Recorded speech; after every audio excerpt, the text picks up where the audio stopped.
as well. Base Raiders live is like pretty record breaking for us, I think. When we go, especially like I think a lot of the times when we do good viewership when base trade's on is when we go live before base trade and we build up viewers, before base trade go live and stuff. So for us to actually just straight up be ahead on, like, not ahead of viewers, but on 1,000-ish viewers is actually pretty sick. So thank you so much, guys, for tuning in. It's really awesome to see so many of you guys watching, and glad you're enjoying the games. We just had another donation come in. It's not actually showing up on the Twitch alerts just yet, though. So, oh, there it is. Kaboom. Just like that. Pino Kotzbier donates $10 and says, more cosplay, please. I dress up as a schoolgirl. Kappa. Merry Christmas. Thank you very much for the $10, Pino. Can we get some SJ hearts in the chat, please? And you do get decoration on the tree. We have, left in terms of decorations, we have white and glittery silver, and one normal silver. White, glittery silver, or silver. Let me know what you want. Or you can have a gold ball, like a gold 2D ball, or you can have a silver star. Let me know what you want on the tree, and I will get it. Thank you very much for the $10. Can we get some more STR hearts in the chat, please? More cosplay. Yeah, good luck with that one. Hey, we could. You know, I don't really like... I'm not very creative. I actually am quite creative. So, let me introduce the players. To the bottom left-hand side, our blue Zerg player is going to be Team Liquid's Snute, here in the quarterfinals of the WardiTV Christmas Invitational. And to the upper right-hand side, our red Terran player is going to be KeeN. Let's see if he can make 3 Terrans in the round of 4. So yeah, I actually did art at school in the, I don't know how to say, like, basically like the course you do before university. So like we call it A-levels. It's what we do when we're 17/18, or I guess you start when you're 16, turn 17, 17 to, yeah, so 16 to 18. So when you're 16 to 18 in the UK, you do your A-levels. I actually did A-level art, and I actually really loved doing A-level art. It was like probably my favorite, favorite subject in school. Like, as stupid as I mean, I guess it doesn't sound so stupid. I went on to do physics at uni, but I did like art, chemistry, physics, and maths and further maths at A level, and I just really loved doing art. And it's so funny because when I first did art, like I signed up to do it in GCSE, right? And at GCSE, I was like, okay, well, I was like, well, I either do art or drama. And I was like, well, I hate art and I hate drama. So I took art. I got a teacher who really genuinely just inspired me. She was just like probably the best teacher I ever had, and she was really, really good and made me believe in myself, and suddenly I realized I could actually draw and stuff. So, or sort of draw, paint, and that sort of thing, and I was creative. And so yeah, so maybe I should get back into it. I was always going to do some art streams, but I never knew actually what to do exactly, so I don't know. Pino wants a silver star, right? This is going to be interesting because the silver star is quite small to write your entire name on. So let's see if I can do this. As we do just see these couple of hellions come in. Going across the map. Shut up, Mark, laughing at me for what I'm saying. Oh. Anyways, we're going to be seeing these couple of hellions trying to make it through with the Reaper as well. Zerglings have a really good catch on these here, though. And with the Queens also, nothing else is going to happen. They are going to get taken down. And that will be that. So you just get taken down. Nice defense by Snute here early on as he sets on up pretty standard onto the 3 hatcheries. And 3 hatcheries and more. Not very creative. Oh, actually, I am quite creative, said Mark. That's why I was laughing at. Yeah, I mean, I'm like, I guess I'm not. I mean, in a way, I'm not very creative, but deep down, I actually am, and I'm quite good at kind of arty stuff and kind of doing stuff if I want to be. I have quite a knack for kind of making things look okay and stuff like that. So it's one of those things that I'm not like, I'm not super great at it, but I'm actually better than I say. So I fixed what I was saying, Anyways, sign up into this, guys. Double engineering bale come down from KeeN behind the 3rd CC, so super standard out of him. He just went into this 3rd CC super early off of 1 gas, just the 2 hellions early on, and then into the barracks, and just setting up into a big bio play for the mid game. So continue to set up into this right now. I'm just going to be seeing the Zerglings continue to work their way through the rocks. So Lings continue to work their way through the rocks right now, and seeing what's going on. A couple of Evo Chimbers coming down here from Snute. And seeing what else is happening. Pretty still stuff though. Nothing too crazy here on Daybreak. Did I do math and further maths in 2 years? I actually only did AS further maths, so I only did like I think we did AS for maps in like 1 term of school or something. I think it was like, I know, it was like a year. But it was only like, it wasn't actually like an extra course. We just did it like, the people who did it just did like their actual maths A level a bit faster as well. So we did, basically I just did an extra AS level of maths. So, yeah, it wasn't that interesting, I guess. I actually sat all my A levels in 1 year. I sat my AS levels in January and my A2 in the summer, because when I was meant to sit my AS levels, my appendix decided to burst and try to kill me. So I actually missed all my exams in the summer of my AS year, so I got kind of messed up. Rip my appendix. Anyways, let's actually talk StarCraft. 6 minutes in and we've talked about some Hellions and a Reaper, and that's about it. But to be fair, I mean, you look at this and it's been pretty standard. Again, we talked about those upgrades from either side. We talked about the fast free CC. KeeN is going to take a forward location with the 3rd base, so just going to be seeing the 3rd command center moving forwards here and just landing at the front. And that just means he wants to be a bit more aggressive from this position. And I guess it's a bit easier to hold as well. You know, if you sit here, you're basically defending your 3rd and the entrance to your natural. Obviously, there's still this runaround point into the natural this way. It's not going to be as commonly used. He has a couple of Hellions just on watch there to see anything heading in that sort of direction. So, we're going to be seeing a combat shield's going to be finishing up shortly here. A couple of medevacs will be on the way very soon also. He's already got 2 out, but he just landed onto a reactor, so he'll have a couple more very soon as well. Zergling's just cleaning up rocks and just in general opening up the map a little bit, getting away from those sort of choky areas. We'll see a few Marines just moving forwards here. Again, a few more barracks coming on down over on this 3rd base. So a few more barracks coming down. The 2-2 upgrades coming in from KeeN as well. So KeeN just setting up into the 2-2 upgrades. The 2-2 coming in from Snute also. And still kind of a fairly passive TVZ here. Nothing too crazy super early on as you see a scan coming down. And, well, Ling Bane's starting to spread out a little bit. Snute's going to go for a very different follow-up to what we saw from Nurture earlier, as he is going to go into this Spire. So he's going to go for the Spire rather than Infestation Pit. Obviously, that means he wants to go into either Mutalisks or Corruptors here. So Snute going to be playing a bit more of a, well, a bit of a lesser late game kind of setup. I'm just going to be seeing the Marines just unloading here and again, just looking to see what they might be able to get done in the next few moments. Again, Lings and Banes just setting up and see where they want to go. Lings just trying to move up forwards again. Lings and Banes trying to push forwards here, and yeah, I mean, nice little snipes though. I mean, KeeN good target firing, taking down a few of those Banes initially. And he's going to see a couple of these Widow Mines burrowing as well. So a couple of Widow Mines burrow over here. Again, 2-2 upgrades from both players coming on in, and there's those couple of medevacs coming up from KeeN still. So a couple of medevacs still on the way up from KeeN. And these Zerglings and Banes just going to collect together on this left-hand watchtower. Still Marines trying to clean up some creep spread though. Ooh, this time we will see a few of them going down. The Bane's able to connect. Nice little play by Snute. And again, we just wait to see the bigger attack coming out of KeeN. 10 meters now on the way, so they're going to start moving around the map to harass you in the near future. Snute's spending a lot of his minerals on a lot more Zerglings.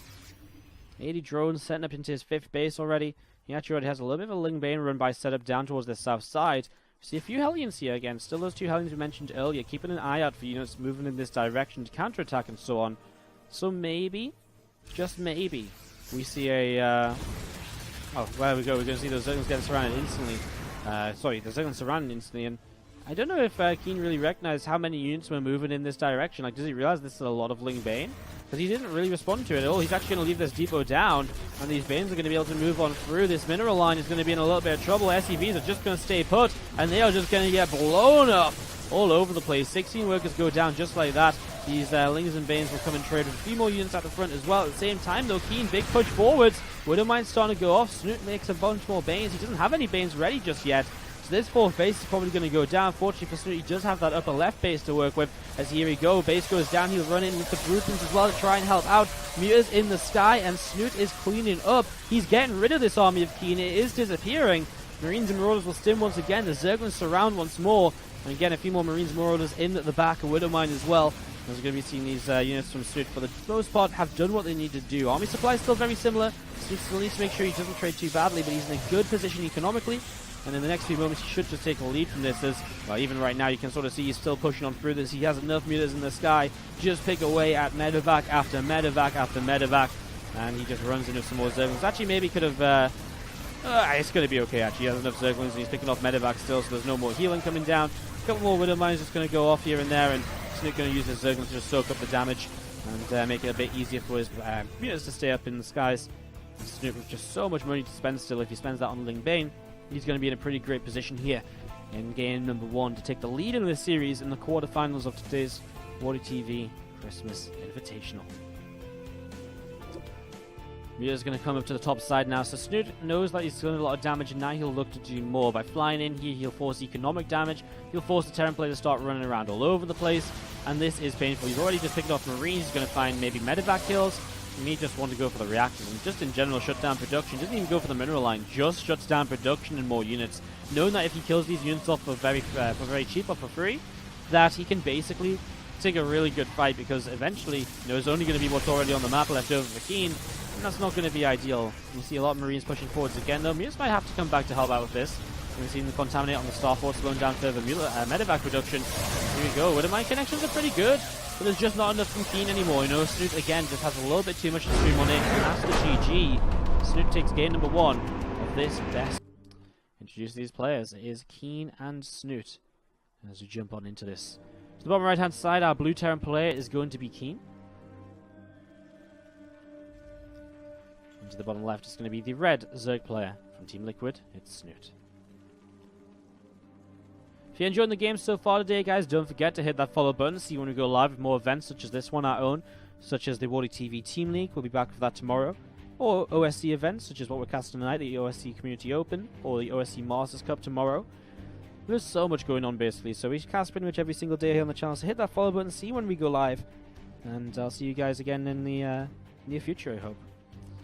Well, of course, if you are really enjoying the stream, you can support with donations, cheers, subscribes, anything you feel like. There's new cheers, by the way, as well. If you're big on cheering, you can now cheer with emotes, with Kappa, Craigasm, and Swift Rage. So if you look at the top, the pin cheer right now, you can see Dark Ones has used a cheer emote. And you can see there's like basically extra animations. If you want to see those exclamation mark cheers in the chat, they look pretty cool. I've linked the official Twitch blog on them, so check it out. And yeah, check it out basically. Should be cool. You can see there's Raxus building up here at the front from KeeN. As we're going to be seeing the hatchery and the spawning pool coming down from Snute, so nothing too crazy there. Hatch gas pool, exact same as what he went for in game number 1. No crazy start or anything like that. My top star is now crooked. Yeah, I can't really fix the top star. It's just a little bit too heavy to kind of stay upright, I guess. So it's a little bit of a shame, but yeah. What can I say? What can I say? Anyways, just seeing what's going to happen. Command center building up on the natural, and this Reaper from KeeN starting to go over to the left-hand side of the map. So Reaper starting to go on over to the left-hand side. You're going to be seeing this Overlord moving across as well here right now. So Overlord moving across.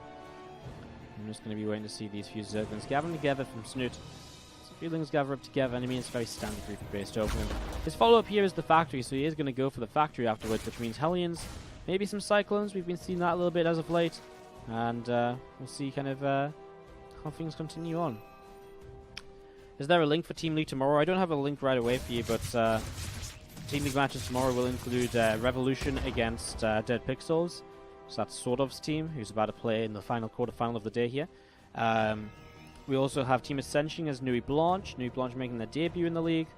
And our final series of the night tomorrow will be My Insanity against Psystorm Gamers. Some really great matches in the Team League tomorrow evening. Make sure you tune in. It's going to be great. And we'll actually go straight from Team League broadcasting into the OSC Masters Cup. So it's going to be pretty much an incredible day of StarCraft 2 for us on the stream. We're going to be super busy live for probably about 10 hours straight, starting at 5 p.m. CET. So be here tomorrow or don't be here, but then you might regret it, is what I'm going to say. You'll see this handful of Zerglings moving around, looking to see what's up. A couple of Hellions up the ramp already, turning those few Zerglings away, so things get turned away right now. And again, third hatchery coming down from Snute as well. So third hatch coming down, gonna go into the Roach Roar, and he's sort of figuring out already maybe what this might be. What's he seen with the Overlord? Anything? Yeah, he's been in here actually with the Lings, so he's seen the second factory. So he knows it's going to be kind of Hellion Cyclone, and this has become a very popular build as of late. We've seen it a lot since the patch, and Innovation used it to great effect last night against Dark and Herd.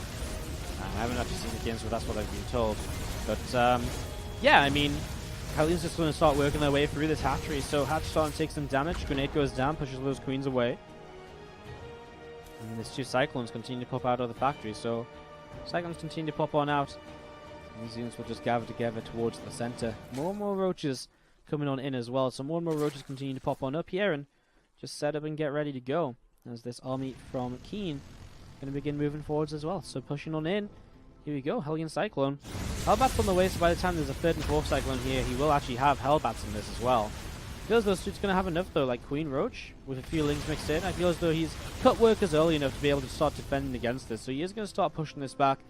And those Hellions and Cyclones, just going to be able to pull back a little bit here as we see them coming back in once again now. And still a lot more units being made by Snute, and I wonder if what he's aiming for here is just to not only attack these units and to shut them down defensively, but to also then move across the map and to use his units aggressively to try and just end the game. He's making 3 more overlords, he's in a heavy supply block. Let's see if he makes drones or if he makes more units. I think if he makes any more units now, it really is starting to feel as though he just wants to get super aggressive with this. So that's what it's feeling like for me, at least, as we're going to be seeing these roaches up to the top side getting found. He's trying to set us around on these Hellions and Cyclones. Here he goes, starting to go in from the left, a few units from the right as well. The Zerglings coming on in very quickly. 2 Cyclones go down almost instantly here. Still a lot of Hellions left over. The roaches picking away at a few of them. You can see more Lings morphing in, a couple more Ravages as well. It's units continue to move on over to the right-hand side of the map. So continue to go on over to the right-hand side and we're looking to see what else is going on. So we're going to be seeing Cyclones and Hellions joining up together. Ling, Roach, Ravager from Snute, and we're just going to push up here. I mean, he's starting to drone behind us, so now finally starting to drone. I guess he would have been hoping to do a little bit of damage here at least though, because he's been down a little bit in drones because he's been keeping on making units. Let's see what he can do. Leading with the Roaches, the Ravagers as well. You would like to get the Zerglings in towards those Cyclones, I think, as Corrosive Bile's connecting nicely. Even the Roaches and Ravagers to do their job at the front. As the Hellbat count goes down a little bit, he will start to stream in with the Zerglings. He's starting to catch a couple more of the Cyclones. Corrosive Bile's missing for now. Another Cyclone here going to be brought to the back. Is he repairing those SCVs? No, he's just fighting. As Ravagers continue to drop the Biles. The Bile on those SCVs. Oh, Nelly. So Nelly doing so much more. A few Ravagers left over here as they'll just drop a couple more Biles and try and trade out another Cyclone or 2. Even a couple more workers here could be very effective. 17 workers killed, and Snute is definitely taking advantages here in game 2 of this best of 3. Zerglings continue to come across the map. Another SCV comes in, starts to repair up this depot. 14 more drones being made by Snute, who's going to take a huge economic lead in this. And you can see he's started to skyrocket because he's forced those units off the line as well. These graphs are really cool because I feel as though what we never really realize is that, you know, when you see SCVs being pulled off the line, we talk about the effect of having lost a little bit of mining time because your SCVs are pulled off the line and whatever. But I feel as though we never really kind of genuinely talk about, I feel as though we never genuinely talk about, like, we never kind of really see the effect of it, right? And this is like, you know, you can really see, like, whoa, for like, you know, if this is like 5 minutes, then it's like 1, 2, 3, 4 minutes. It's like, what, 30 seconds of like a huge income lead. That's pretty crazy. I think these graphs are really cool. I like them. I want more of them. I want more graphs. I want more information. Show me more, please. Things gonna get taken down by these few Cyclones. So Cyclones getting rid of those few Zerglings there. We're gonna see the Spire on the way from Snute once again. But after an infestation pit, actually going to stick around with his Roaches here, obviously, so he's recognizing that this is going to be continued mech play, which is not much of a surprise, obviously. It was 2 factories early. And so he is going to go into the Infestation Pit to get Hive up and probably those Vipers, while also heading into a Spire, which can help out as well. And more Lings coming in too. But this Snute against Gummyho, I think it was Snute against Gummyho, he went into this huge kind of Mutalisk switch. He went into a huge Mutalisk switch, actually, as the game went on. He had 40 Mutalisk build, and it was on Whirlwind. It was a pretty incredible game because of that. It was really well played. There's going to be seeing the Cyclones and Hellbats just moving away over to the right-hand side here. Joining up with a few more of these Hellions. Zerglings around the top. Snute going to run on in with these and start taking down these this cooling tower. Getting rid of this cooling tower here, and again, just a little bits and pieces going down around the map. A second armory from our Terran player. Looking to continue those mech upgrades, and a few Hellions looking to run by, but already spotted by the Overlord. Snute should have a pretty good read on this. I mean, taking down these rocks means that Hellions won't make it through to a substantial base anyway. They might be able to cancel this one up here. that'd be about it. And I mean, already Roach and the Ravager not morphing, but actually walking on in to clean this up. A lot of cyclones to the south side. We're starting to see some tanks in production as well.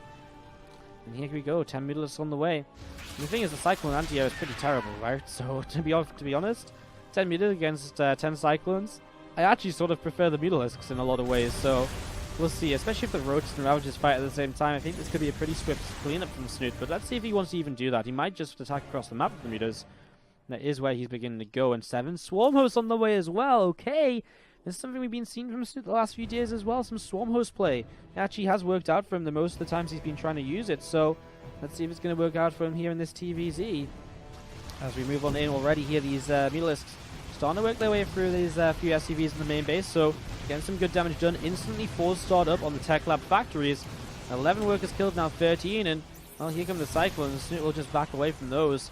I mean, they can't chase forever, right? He's going to find some more SCVs in the natural expansion. 15 killed, and still rising now at this point in the game. Not going to straight up fight the Cyclones. Probably is too many Cyclones. That's probably been a bit over-exaggerative, but yeah, just going to be seeing the couple more SCVs going down. 19 killed. It's a good play by Snute, and he's just going to move forward with the rest of his army as well. With the Swarm Host and the rest here all together. I feel as though he can get so much done already. Try and target down one of these siege tanks. Dives for it. I mean, again, Cyclones block on, but so what? It's Cyclones. They don't really do anything anymore. And here you go. Locusts jump up into the sky. They're actually going to go down onto this base, more so than onto the army. A few Ravagers and Roaches here as well, trying to help out.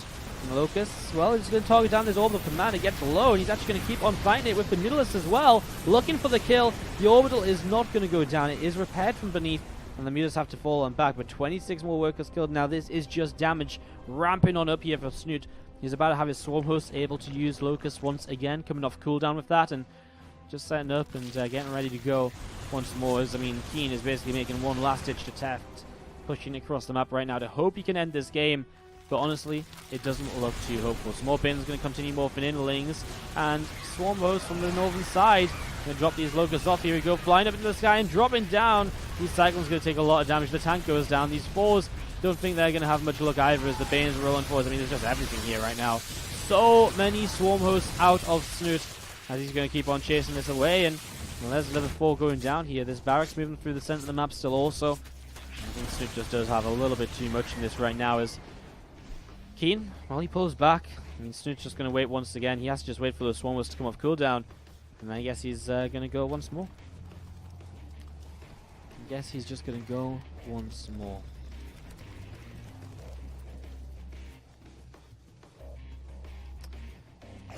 To the right-hand side, going to be seeing again the Locust just hopping up into the sky. And here we go, coming down. Just going to keep on landing. KeeN is going to get knocked out of the event. Snute takes it 2 games to 0. Our first 2-0 of the round of 8.